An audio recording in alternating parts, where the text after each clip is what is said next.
Ready, sir? Yes, so we can start. We can start the session, sir. And there is no questions in the Google forum. Okay, so students, you can ask questions live through the chat box, and we can discuss and then see what is it that we would like to understand.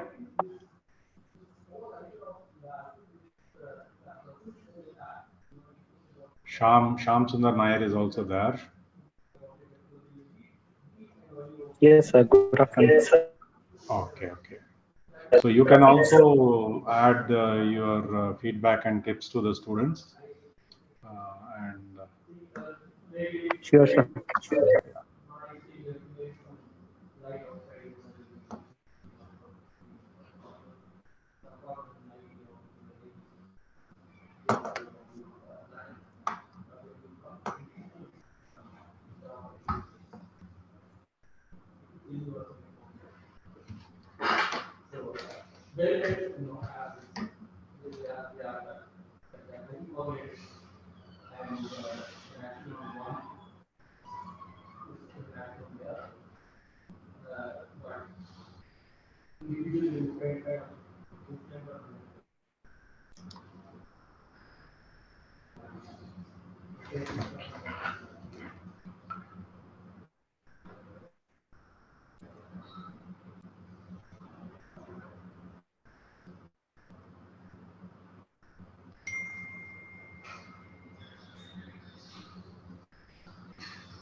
so students, are you having any points to discuss? Do you have any doubts? Or is everything clear?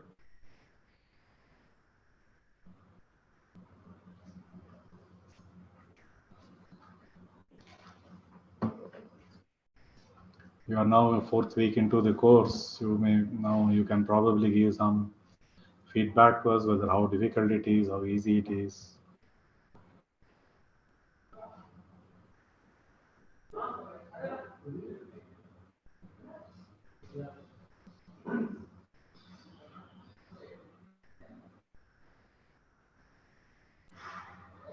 You can type into the chat.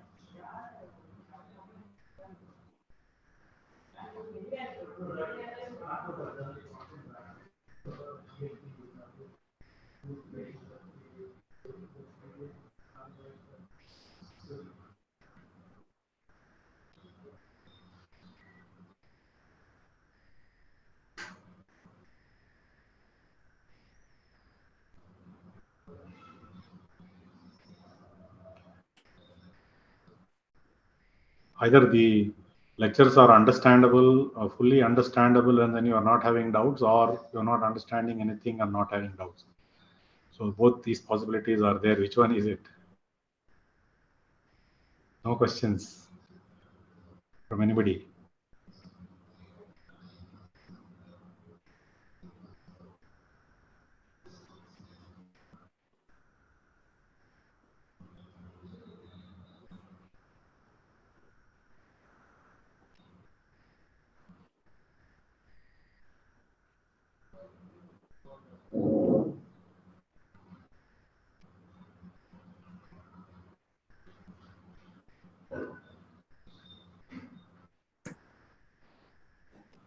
Hello, students. If you have any doubt, you can ask here.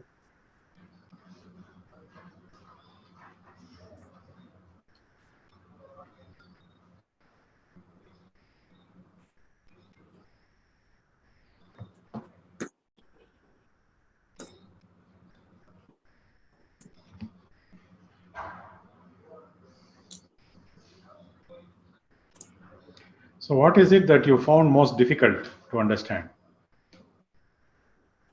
What do you think is a challenge? Let me ask some questions. Let us see if you can give your feedback. What is the most difficult topic in photovoltaic systems that you think is a challenge to surmount?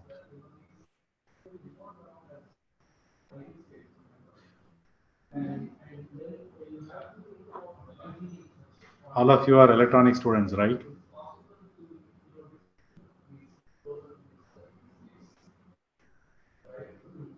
Are the electronics part okay? You will be able to do that.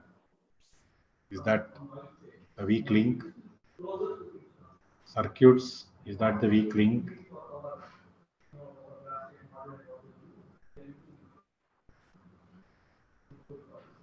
Physics of the sun. Estimation of insolation, is that the weak link? Let me know.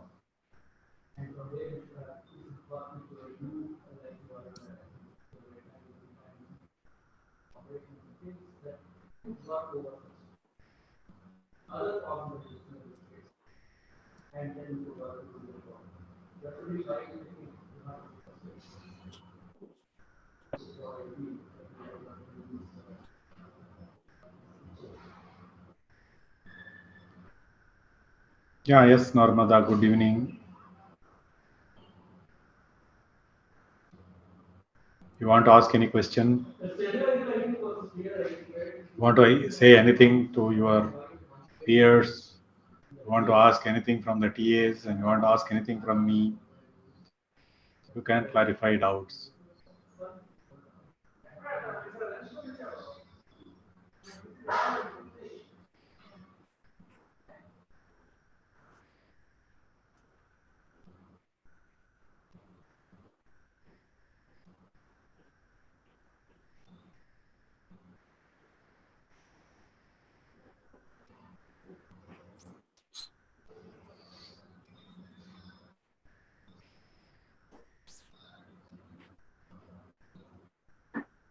Let me give you some points to ponder about, something that is not taught in the class. Yeah, you see that the notion that people are putting forth is that the renewable energy systems, like, yes, you can do that. Learners, Nair, learners can ask questions directly also by unmuting if they find it easier that way. And also they should have good audio quality mic. Yeah, what I was saying is that till someone asks the questions, probably I will let me engage. Renewable energy systems is actually um, is a very wide term, in the sense that all all the energy forms, including our fossil fuels, petrol, diesel, everything, all are renewable. There is nothing that we can say is not renewable, in the sense that they have different time spans. The renewable cycle is different for different types of fuels. Now, if you take the PV energy, the renewableness, the renewable quality is coming by the virtue of the sun's rays, the photons that are impinging on the planet. So it is there continuously. So you can say every day I am getting this energy from the sun, which is coming from an external source. Same can be said from the point of view of the fossil fuels, only the time spans are much longer. So the fossil fuels, so you have the wood chips which are decaying, there are animal matters which are decaying, and over long periods of time, over years, many years, they become fossils, and then they carbonize, they get converted into the various fuels that we know, the carbon, the coke, the petrol, and the diesel.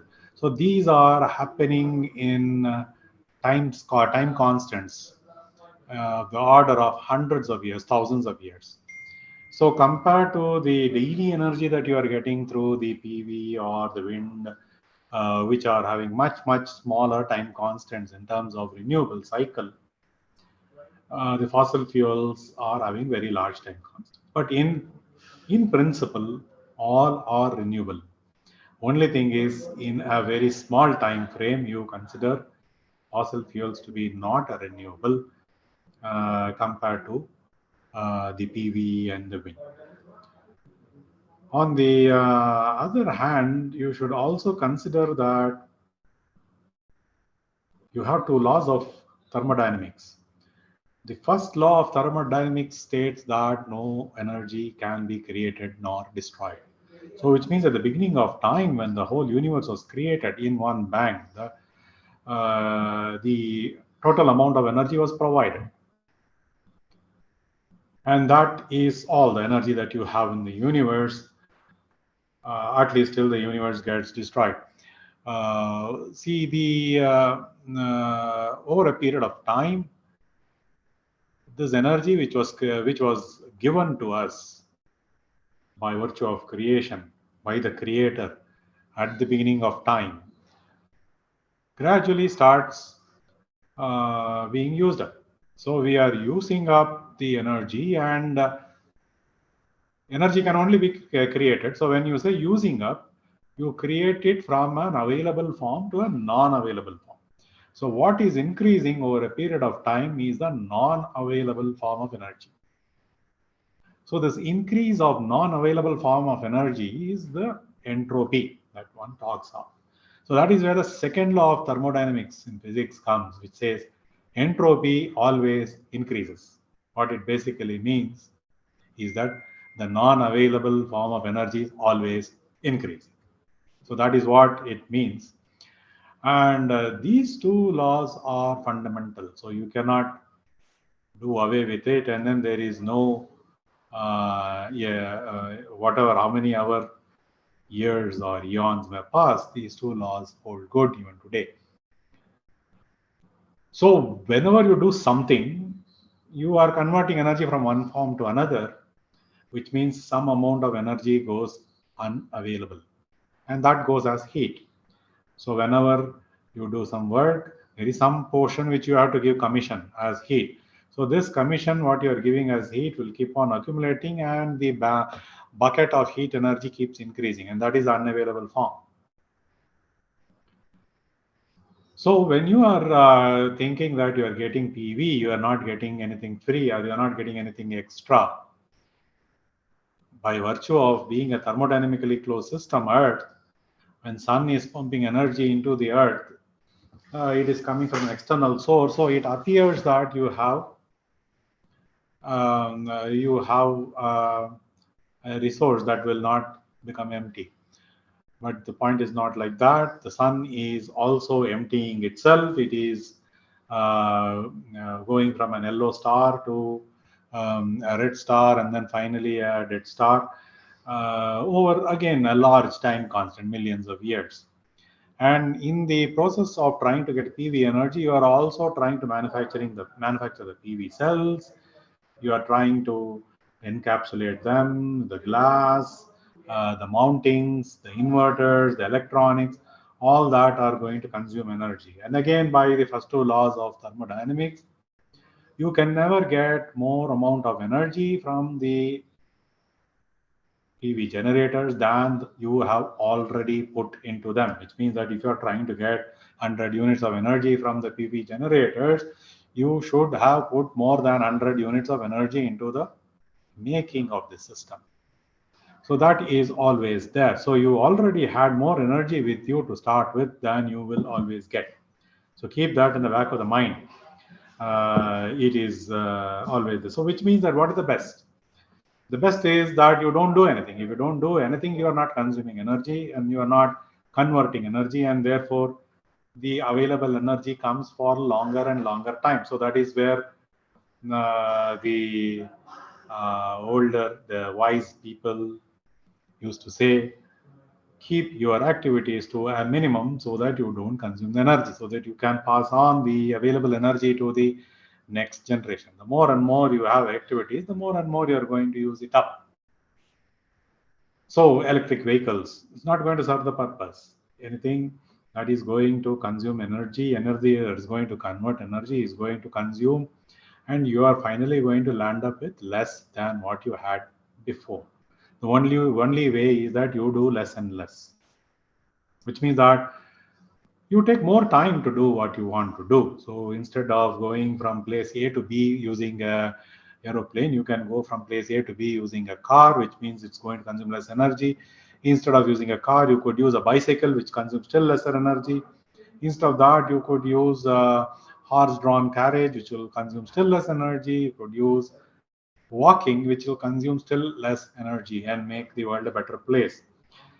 So this finally, ultimately, is the concept that you should finally do less, the same work with less energy, which means you can afford to take longer time, but not with a faster time constant. That is the message that thought I will convey to you, as you guys were not asking any questions.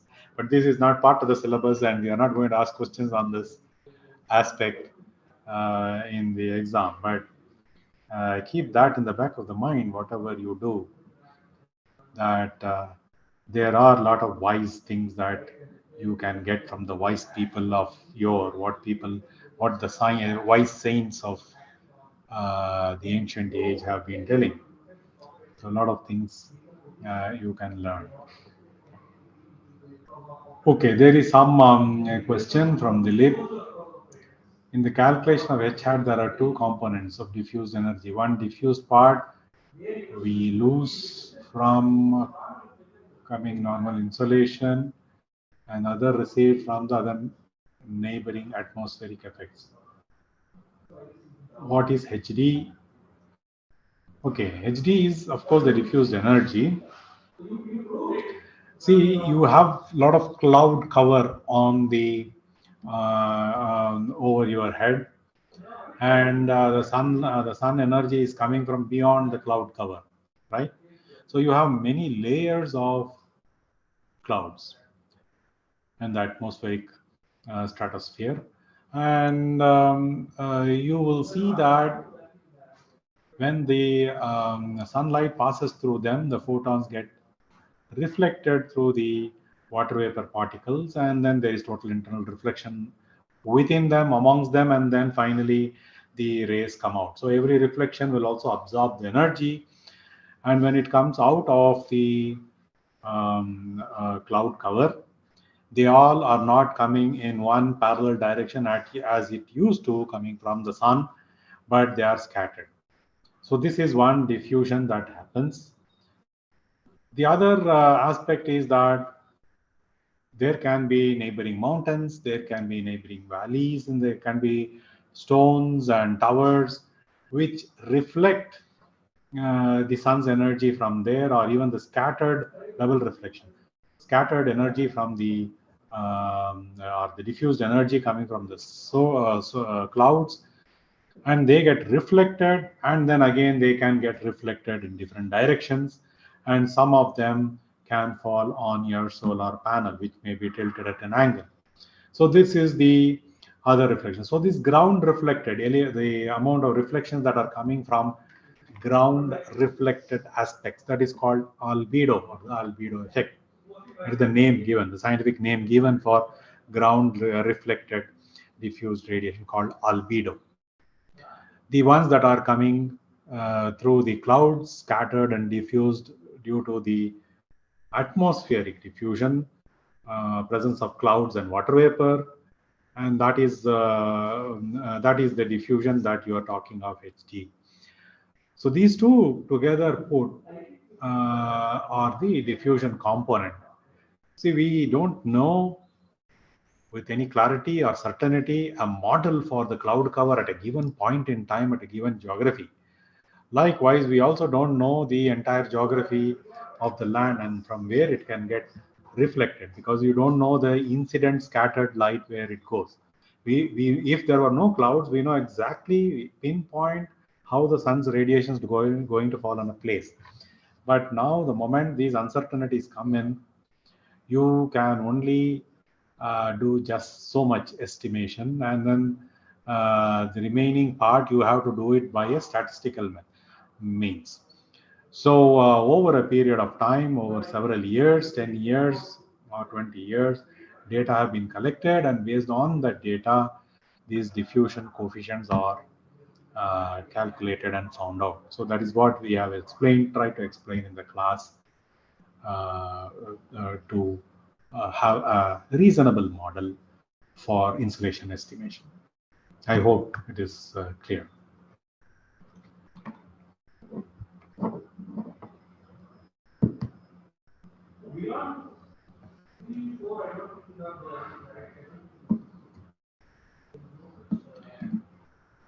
So anything that is concerned with nature, always remember that we understand less. We don't know as much. So we should be humble and say that, okay, the nature knows more. And there are several things. We have, whatever we do modeling of nature, we are only doing an insufficient modeling. It is an underdetermined model. Whatever level of accuracy you think that you have done, it is still an underdetermined model because we have not understood nature to its full complexity, and we don't know several variables, several parameters, how they operate, how they are coupled, in what non-linear fashion they can affect each other. All these, there are so many uncertainties. So it is very difficult to get a closed form solution.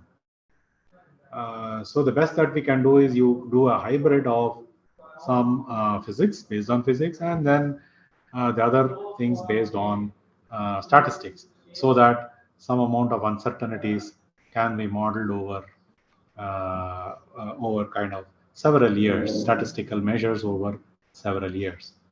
So this is something, path that you try to find because you have not fully understood nature. We have not fully understood nature.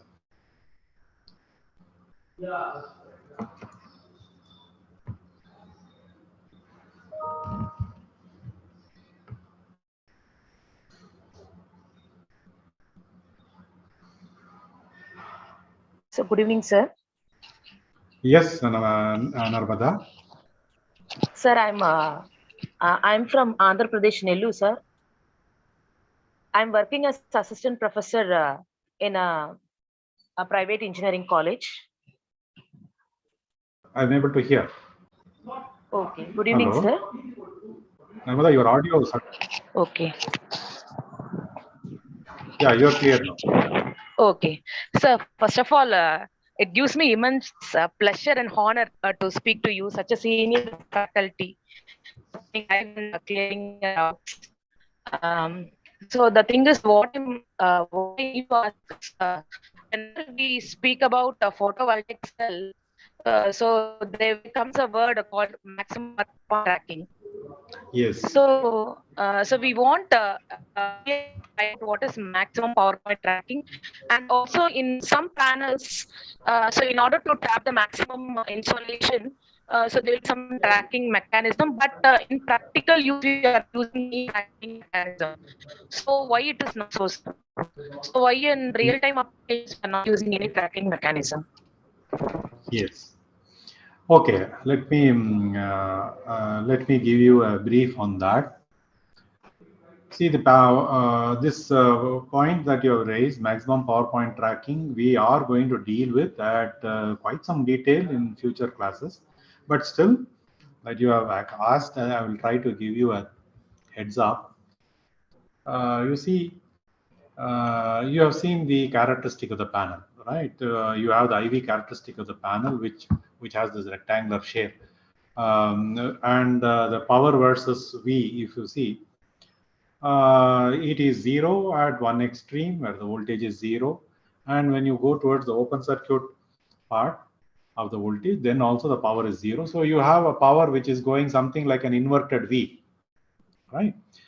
So the power is maximum only at some particular terminal voltage of the panel.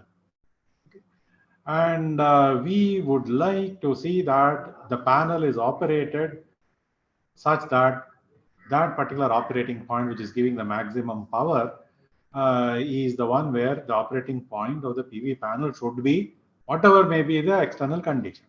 So whatever may be the load may be 10 ohms, load may be 100 ohms, load may be 1 kilo ohm, or it could be something else. It could be a battery charging circuit or anything else. It could be a passive load, it could be an active load, it could be a resistive load or a battery load. Whatever be the changes in the load, we would like the PV panel to be operating at that one single operating point, which will give the maximum power, which is at the peak of the inverted V or the inverted U power versus voltage curve. So this is the principle. So how do you make the PV panel to have an operating point invariant to the load? So that is the difficulty.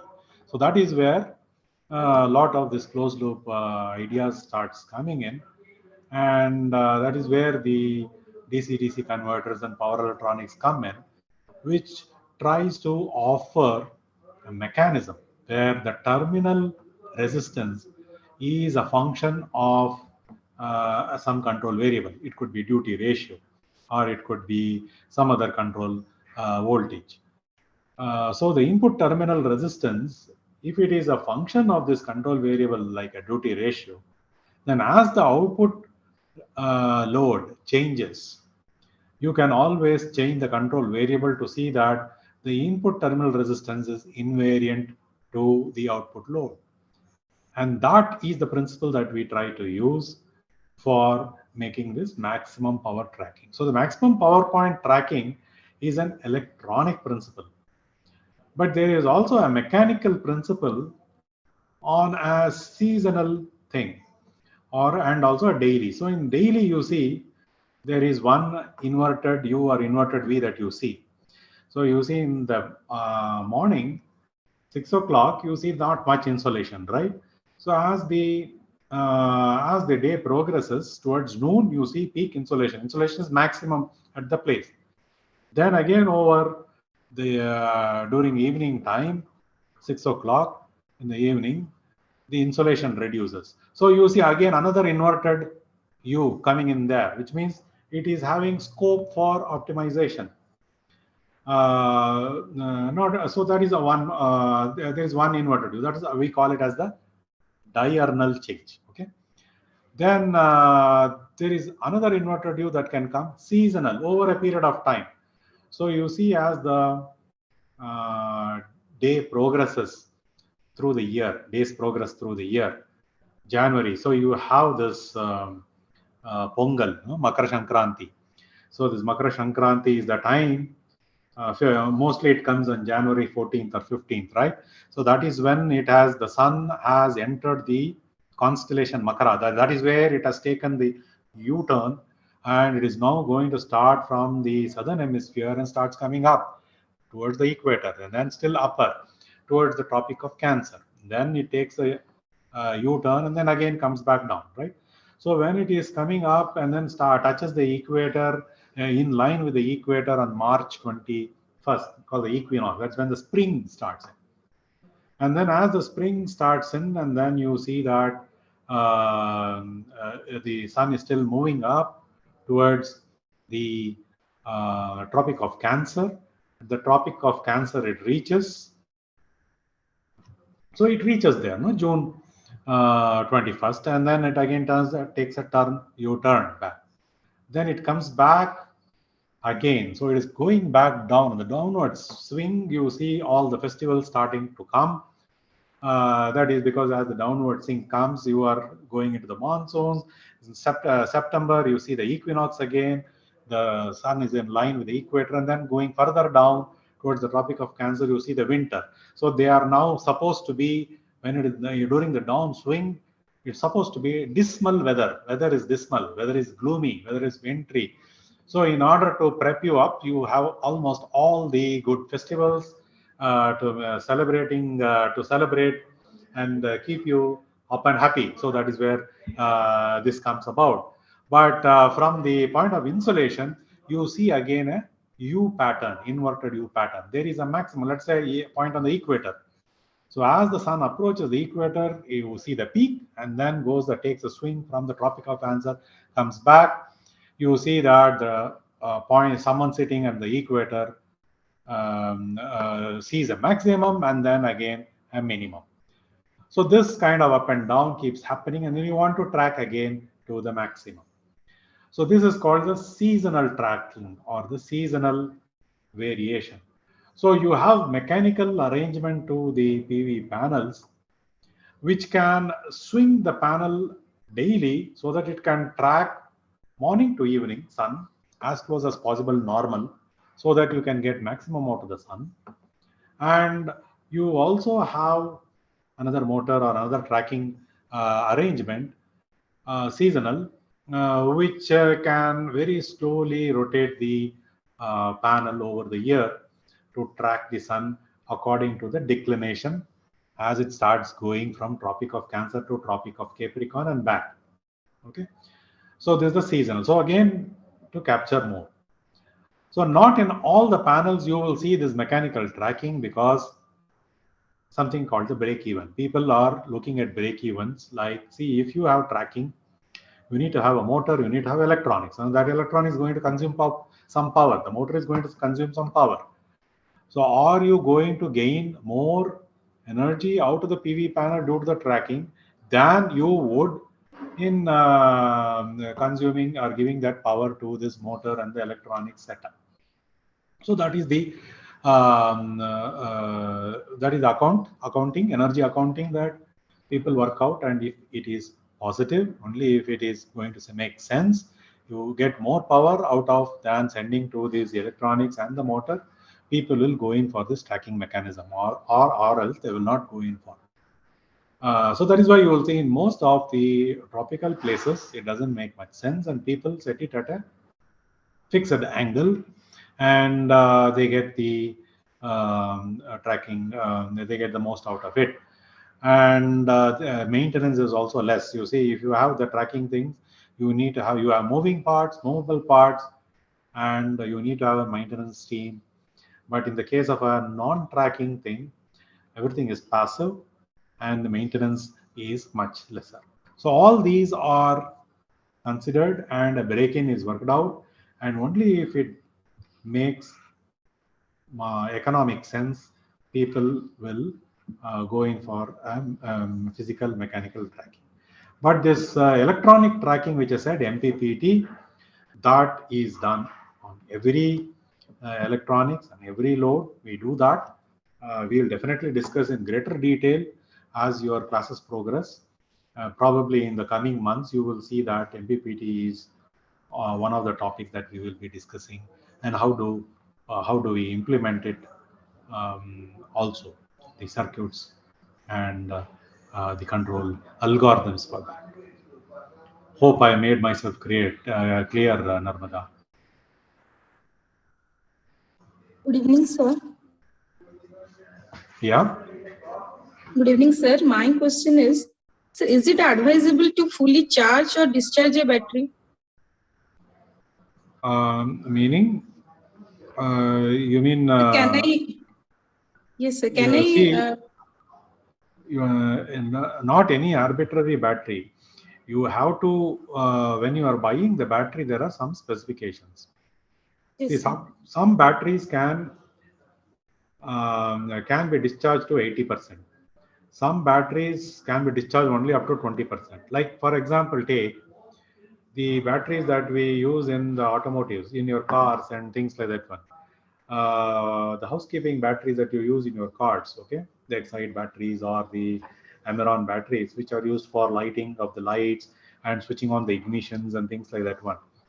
Those batteries are not deep discharge batteries. They can be discharged only to around 20% of its full capacity.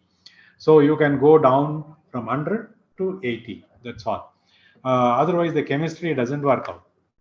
On the other hand, there are lead acid batteries of different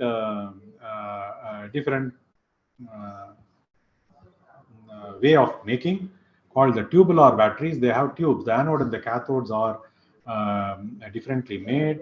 The electrolyte is also different.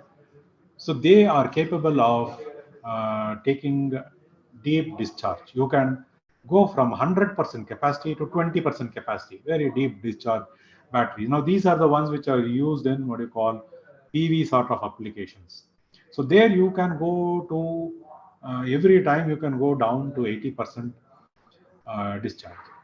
But not all batteries. You have to look at the data sheet of the battery, specification of the battery, whether it can go or not. So if you take a 20% DOD battery and then make it go full deep discharge, it will go bad pretty quickly. So Okay, so actually, not all you can do that. So be careful. the DOD will be more than life cycle will decrease. So I'm asking, is it advisable? So in if you're No, taking the that, DOD, if you increase the life cycle will be different, right? But there are applications where you need to have deep discharge, like in electric vehicles, where which is powering the vehicle. You need to optimize on the power density and the watt hour density, energy density. So there you have to design and make batteries which are deep discharge batteries. Otherwise, you will unnecessarily increase the weight of the battery if they are low discharge vehicles, low discharge batteries. You have to pack in more weight, and that finally may be detrimental because you are carrying more weight and the efficiency of the entire vehicle can come down. So depending upon the application, you have to go in for a deep discharge battery or a low discharge battery. And for that class of batteries, the DOD and life cycle are interconnected. Is that clear? that means the charging limit I can take up to 100% and I can discharge up to 0%, depending on the application. That's what, not 0%. The 0% means you are going beyond the beyond the stated specified depth of discharge allowable for the battery. So normally they don't give 0% except in ultra capacitors and supercapacitors. They are also type of batteries. But in all these chemical batteries that you encounter, 80% is the max amount that you can take out, and you will have to recharge again. Otherwise, you will start seeing detrimental chemistry happening and deterioration of the battery capacity. Thank you, sir. Oh, good afternoon, sir. Yeah. Myself, Kamal Mishra. Yes. Sir, one question is there. We are using so many empirical formulas, Like for degree declination angle, delta. yes. It? So, what are limitations?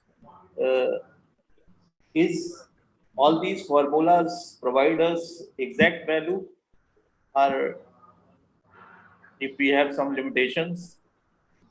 More or less exact. See, that's what. See, as this is where the compromise comes.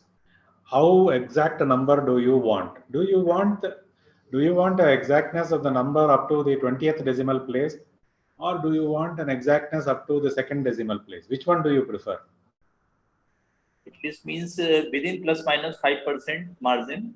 Yeah. No, I'm asking you a question. Yeah. Which one do you prefer? Do you want a precision up to the 20th decimal place or one with the second decimal place?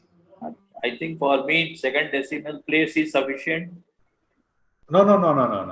What makes it sufficient? Why not 20th decimal place? If I am telling you I can give you 20th decimal place, why are you saying no? At least for solving assignment problems, we are using this. So you see, there is already a compromise that you are making there. The compromise is ease of calculation. There are some things which I can get you a 20th up to the 20th decimal place formula, but the point is that you have to do a lot of number crunching. Okay, sir. Okay. On the other hand, I can make you get the close approximation in 5 seconds, or even probably orally you can do it with a simpler empirical formula. So you see the compromise that is coming into the picture. Okay, sir. Thank you, sir.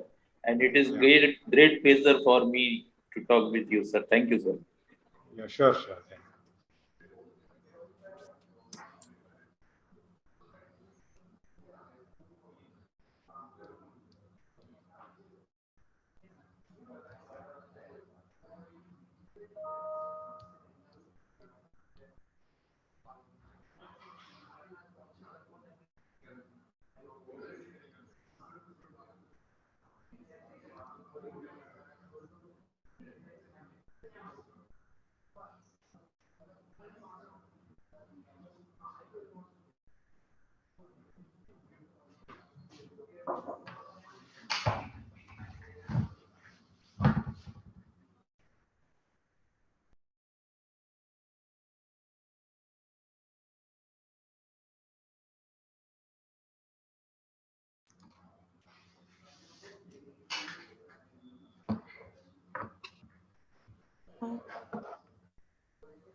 Excuse me, sir.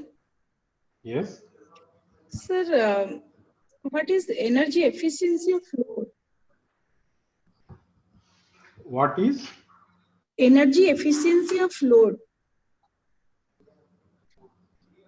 Energy efficiency. See, of course, there are two types of efficiencies that you will come across in literature when you. One is output power divided by the input power. That is called the power efficiency. So, which is instantaneous. At a given instant, you are measuring some power at the output, and at that same instant, you are measuring the power at the input, which is VI. V instantaneous into I instantaneous. V out instantaneous, I out instantaneous. So that is instantaneous power, fluctuating power. Now, energy efficiency on the other hand is for over a period of time. So let us say I have taken 10 seconds.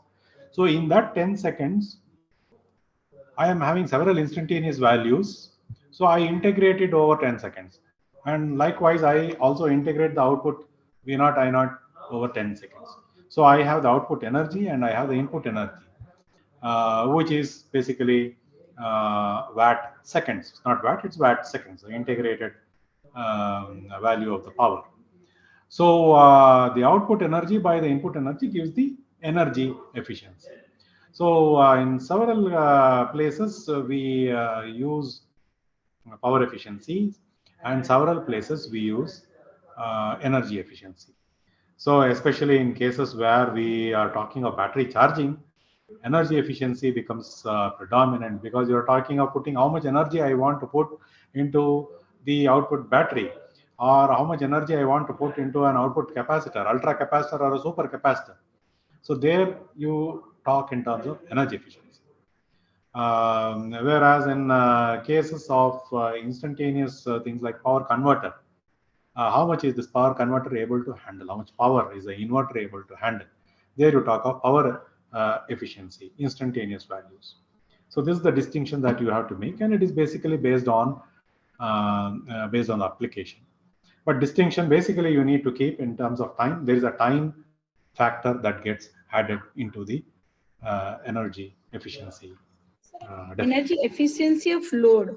There is nothing like energy efficiency of the load. Energy efficiency is always with respect to some system where you have an input and output. If you are talking of energy efficiency, the load itself should have two ports. One is the input port and one is the output port. It's output port. So the efficiency is always with respect to input and output ports. There is nothing like energy efficiency of load. There is nothing like just an energy efficiency of any single port.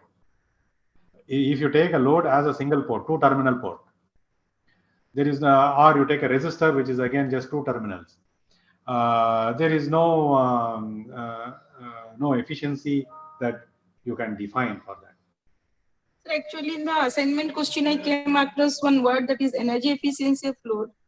So that's why I have asked. You read out the full question. Sir, it is given a battery of 24 volt has to be sized for fulfilling the load profile. So one profile is given. Can calculate the ampere hour required for the battery. Consider DOD as 80% and energy efficiency of load as 85%. Load in this case is the battery. See, the battery for charging the battery from a PV or some source, the load is the battery. So the battery, as I said, has a definition of the energy efficiency, because you are trying to pass energy through its electrical terminal, and it is stored in the chemical form within the battery.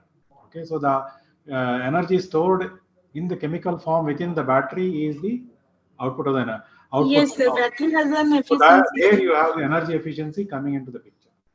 Oh, sir, here energy efficiency of load means it is saying about battery. Yes, yes. Oh, now again, The now battery is the load in this case. Oh, thank you, sir.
Excuse me, sir. This is Navin from NPTL, Yes.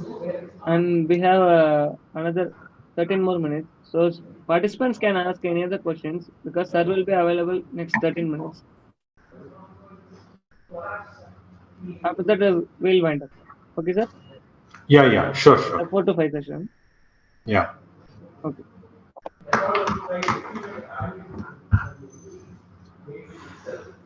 So that would be a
and hopefully we can distribute the sweet decomposition with two corrupted fluids, provide the mixed state. That is even better. You continuously provide those mixed states with increasing difficulty to 2, 3, 4 waters of this. And then if you go the other side of the process, like bringing the answer, purifying, to actually go back to the Good evening, sir. Sir, I have one question. Yes. Sir, can we measure the effective series resistance or internal resistance of a battery or any formula? Means how can we estimate that? Because it is a limiting factor for discharge of any battery. So, Series resistance, or what did you say? Effective series resistance, internal resistance of a battery. Okay. How to measure, you're saying, huh? Yes, sir. Okay. See, the internal resistance of the battery is not an electrical resistance. You should remember that it is a chemical resistance. The effective resistance is coming out, into picture due to several aspects. So you see, when you start pumping energy into the battery, there is a conversion from electrical domain to the chemical domain. Okay. Then when you are again converting from the chemical to the electrical domain, when you are delivering power to the load. Okay. So you have these two levels of conversions, which means that every conversion, as I said you, by the second law of thermodynamics, there has to be some commission given to the heat domain, thermal domain, which means that there is going to be some loss and efficiency will never be 100%. So which means that there is going to be loss. So the loss, when we say loss, we associate loss with this dissipation, and these dissipations put together are equivalently or effectively are the ones that are going to represent in the electrical domain as a resistive kind of a component. And this resistive kind of component is also not a constant value. It changes with the depth of discharge, it is changing with the internal chemistry, it is changing with several other parameters like the temperature and the humidity and things like that. So it is a dynamic resistance which is changing, but it is representing the lossiness of the conversion, the amount of energy that we put in and then take out. That lossiness effect is what is actually being tried to pictured as a virtual resistance there. So how do we measure it? You cannot measure it with a multimeter or something, because this is a distributed thing and it is across domains. You can estimate it indirectly by putting a load across the battery. So in under open circuit, you will measure the terminal voltage. There is no current flowing through it. So there is some terminal voltage. So you note that down. Then you connect a load resistor across that battery. So there is a current which is flowing. Then you measure the terminal voltage. It will be showing something lesser than it was when it was open circuit. Then where did that remaining amount drop? So that should have dropped inside this virtual effective resistance which is distributed in the battery. So that is where we say, under the open circuit condition, whatever the voltage minus the voltage under some loaded condition divided by the current, which you can measure the current flowing, will give you the internal resistance of the battery at that instant, at that moment, for that temperature, that kind of thing. So that is how you will do it. If you do it, tabulate it for a period of day over temperature, you can average it and say this is the average internal resistance. So that is how the data sheets come up with the values which they do it. Is that clear? Yes, sir. Yes, sir. And nice to talk with you, sir. Thanks. Oh, sure. It's a pleasure.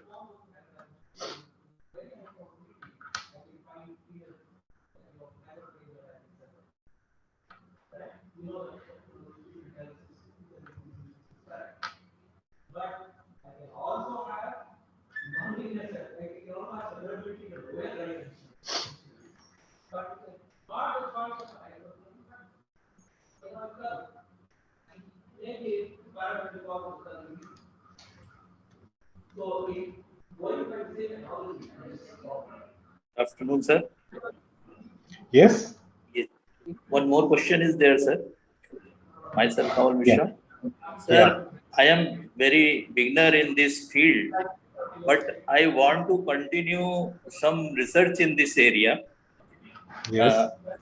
So I want some tips from your side.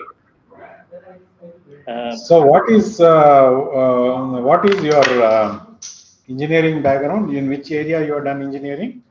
Engineering is, sir, electronics engineering, Okay.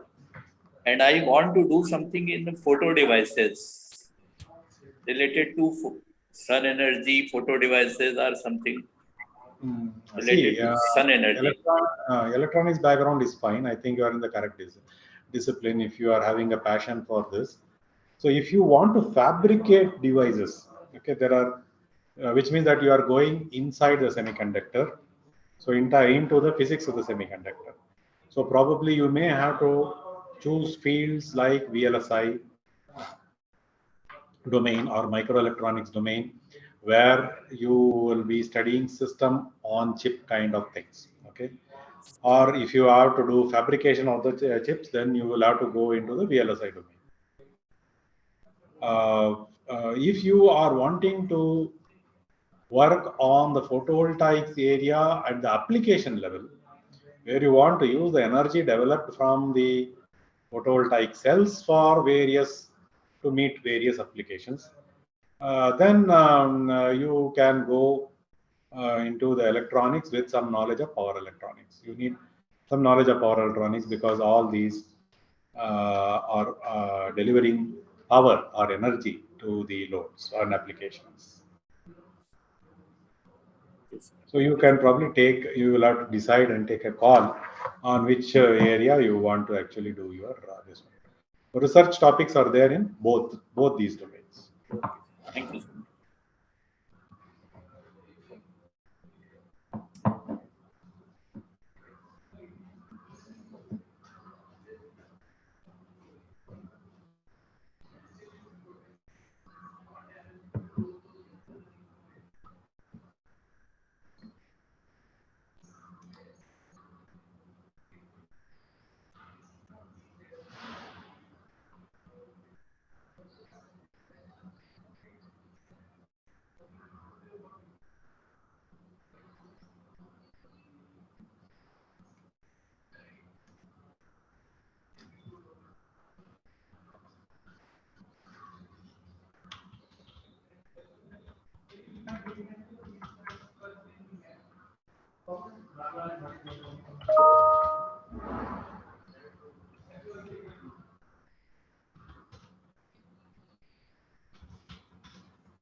Good evening, sir. Yes. Myself Anshu Bharti. Yes. I wanted to ask you about C rate and its symbolic variations. Somewhere I'm not getting it. C rate And symbolic variations, in which we draw a graph of VB and time. Yeah. See, the C rate is, see, the battery is again coming to the chemistry of the battery. The batteries are designed in the various ways with various time constants. So there are slow batteries, there are fast batteries. Okay, so C rate is something which gives you an indication of the speed of the battery. So let us say you want a battery which will charge quickly, fast charging, right? Charge quickly. Immediately you want to charge up your mobile battery or EV battery, so that in a short time you're up and running. Okay. Then you need you need a large C rate. Large C rate means you need that the battery should be capable of handling large currents, large discharge and charge currents. So that's what it means, C rate. So C is the capacity, it is linked to the capacity. So if I am having a capacity of let us say 10, some number, 10, I will say, capacity of 10 ampere hours. Okay. So when I say C by 10, it means that 10 by 10, which is 1. So 1 amp easily the battery is able to handle. But when I say 10C, then it means that 10 times 10, 100 amps it can handle. So which means it is able to charge up much more quickly. The amp seconds will be much lesser. So this is basically what the manufacturers try to build into their chemistry, and it comes out in the data sheets as what is known as the C rate. The speed, this is basically an indicator for speed of charge up or discharge. Okay, so this is indicated in the time versus voltage. So when your discharge is happening, the voltage starts to fall. So when it's fully discharged, voltage will go to very low values, okay, below the threshold. When it's charged up, again it comes up. So that profile gives you the voltage drop profile. Group profile will give you a kind of a time constant, the speed at which that it is losing charge. And likewise, the speed at which it will gain charge when it's in the other direction, current flow. Okay. So this is basically the essence of the C rate. Gives you a kind of an idea of speed. Okay, sir. Yeah. Yes, sir. So basically, if its rating is 20C or 10C, it means it is charging faster, right? Yes. Okay, and if it is C by 10 or C by 5, so it is charging slower. Yes. Yes. Okay, okay, sir. You can use that slash fast that you to remember, no? If you have Yes, by sir, I 10, have used it. you can use that as okay, a division kind of a thing. And if it is not Yes. having a slash, then use it as a multiplication kind of thing.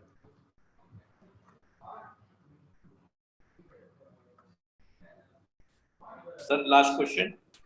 Yes. Yeah, after completing this course of 12 weeks, can I connect with you, sir, anyhow? Can I communicate Yes, with you can definitely communicate. You can either email me or email the NPTEL office. They can connect with you can also do internships. See, they are also offering NPTEL offers. There are certain marks ranges which are there. They give this golden, silver, many such things.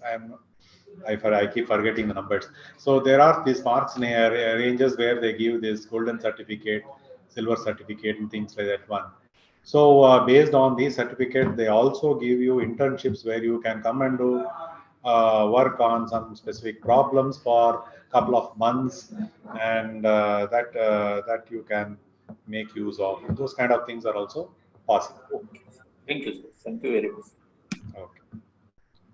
So thanks very much, guys, and very nice talking to all of you.